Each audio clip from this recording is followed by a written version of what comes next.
Start winning at the races with Daily Racing Form's new mobile pass performances, featuring exclusive buyer speed figures and expert analysis and selections. Go to drf.com/best and get the power of DRF in the palm of your hand.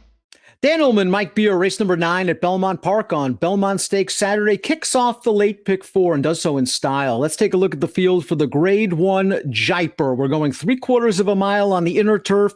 $250,000 is the purse. Head on over to shop.drf.com/Belmont this week.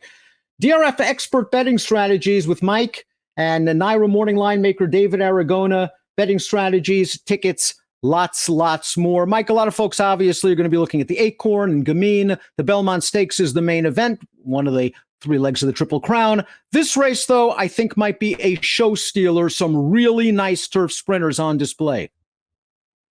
Yeah, there really are. And, you know, as opposed to some of the other races, you know, where they drew some talented horses, but not big fields and maybe not the best betting races, this one feels like it's maybe a little bit more wide open. Let's take a look at the Timeform U.S. pace projector. So important in these turf sprints. 9-year-old Pure Sensation won the Jaipur back in 2016. Well, he still has some gas. He's expected to make the lead in this race. And I agree with Timeform U.S. I don't know if it necessarily has to be a true red bar situation. I guess it all depends on what we get from Hidden Scroll.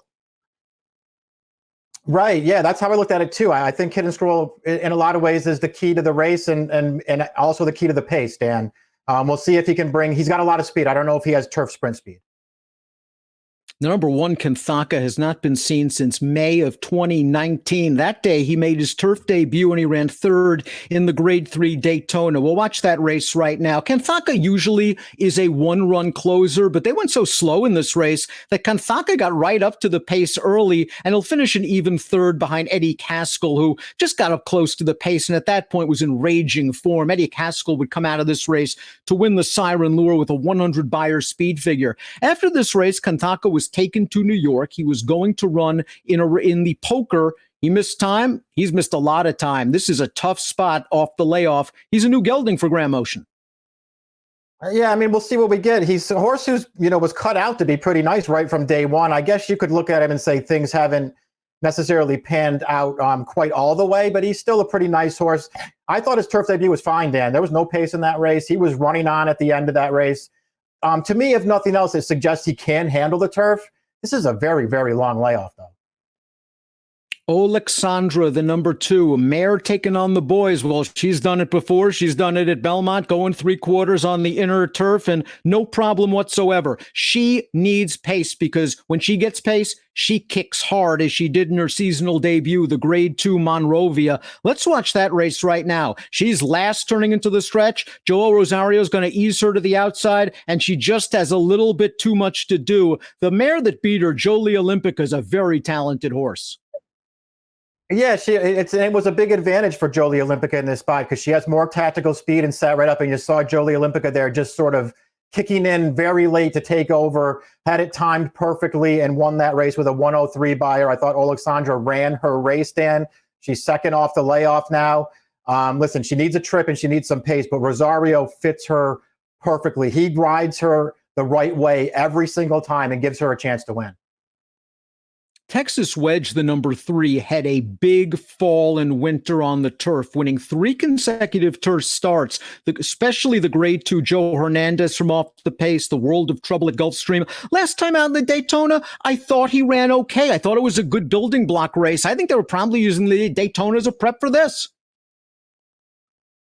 Yeah, I think they probably were too. And I'm being honest, Dan, his 3 wins late last year, sprint on the turf, I wasn't taken with any of them. I mean, I thought he ran fine, obviously, but I wasn't blown away by it. He ran pretty well in the Daytona. He was a good 4 wide all the way around the track in there. He got into contention and just got out finished at the end. But all in all, I thought he ran pretty well last time. Here's Pure Sensation, one of the expected pace setters. He's 9 years old. He's close to $2 million in earnings. He won this race in June of 2016, and he earned 3 triple-digit buyers as an 8-year-old last year. Breeders' Cup Turf Sprint, a little bit of a stutter step beginning. When that happens going short, it's tough to overcome it. Pure Sensation, I thought, ran just fine to be 5th as the beaten favorite that day. You give him an easy lead. He's always dangerous, and he runs well fresh. Yeah, that's true. We'll see what kind of trip he can get in here. And if, obviously if Hidden Scroll doesn't show up or doesn't like the turf, then this horse could be loose in here. That would be to his advantage. You have to be a little worried at this stage of the game. Then obviously he can still run and he's still fast. It seems like he prefers shorter turf sprints at this stage of the game, 5 or 5.5. He hasn't won a race in New York since 2016. But it's obviously very few starts along the way, but it does feel like he prefers the shorter sprints right now. The number 5 Stubbins, in my opinion, is one of the more underrated turf sprinters in the country. His Breeders' Cup turf sprint, I thought, was a fantastic performance, considering the trip he got. He was pinched in between horses at the quarter pole, in behind the entire stretch. He finally was able to slice down to the inside late in the game, and he was really moving. Last time out in the Daytona was one of those situations, Mike, where it was a good trip until it wasn't. Let's watch the stretch run for Stubbins. He's down in the pocket. It looks like he's going in the red noseband to split horses here. No dice. That hole is going to not materialize. He's going to have to alter back down to the rail, and it might have cost him. Yeah, I guess ultimately it feels like it really did. I mean, there is a way to look at it, Dan, and you saw in the upper stretch there that the hole really was there for him, and he just, at that point anyway, couldn't accelerate through it. And then by the time he got his momentum up, the door closed on him. It cost him at the end. I thought he ran well in there. Thought he ran really well in the Breeders' Cup turf sprint. And then when you start taking apart his turf sprint form prior to that, I mean, he's run well in every single one of these races. He's got tactical speed. He just makes a lot of sense to me in this race. A lot of folks believe that the 6 Hidden Scroll is all sizzle and no steak. Put him against lesser competition and he will look like a superstar, as he did in his career debut, 104 Beyer speed figure, as he did in his seasonal debut, 102 Beyer speed figure, both times winning by the length of the stretch.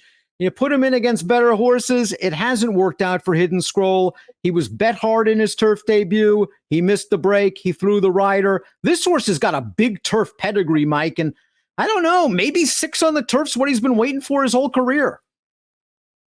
I mean, maybe it is. You're certainly right that he has turf pedigree. I mean, he's certainly bred to handle it. I don't know if I feel like he's really a sprinter, Dan. I guess that could be a sticking point with me. I do feel like if he's going to take to the turf and really be a turf horse, it's probably going to be at a mile or maybe longer. I don't know about turf sprinting.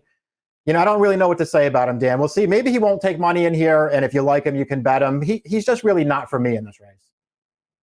Again, that pedigree, dam a half to star, former graded stakes winner going long on the turf. Second dam Group 1 stakes winner going 7 in France. We'll see if Hidden Scroll's fast enough to go the 6 with a horse like Pure Sensation to his inside. Pure Sensation's uncoupled mate is the 7 White Flag. White Flag's always been a nice, honest horse. Maybe not a superstar, but a nice, honest horse. And he won the turf sprint at Aqueduct, coming from off of the pace. I'm not really sure if he's a grade 1 type, although he ran okay in the race at Woodbine to back the Highlander. I'm not sure he's the best closer in this field. I think Alexandra and Stubbins are probably the 2 best mid-pack runners. White Flag, I think, is a horse maybe you could use underneath at a price.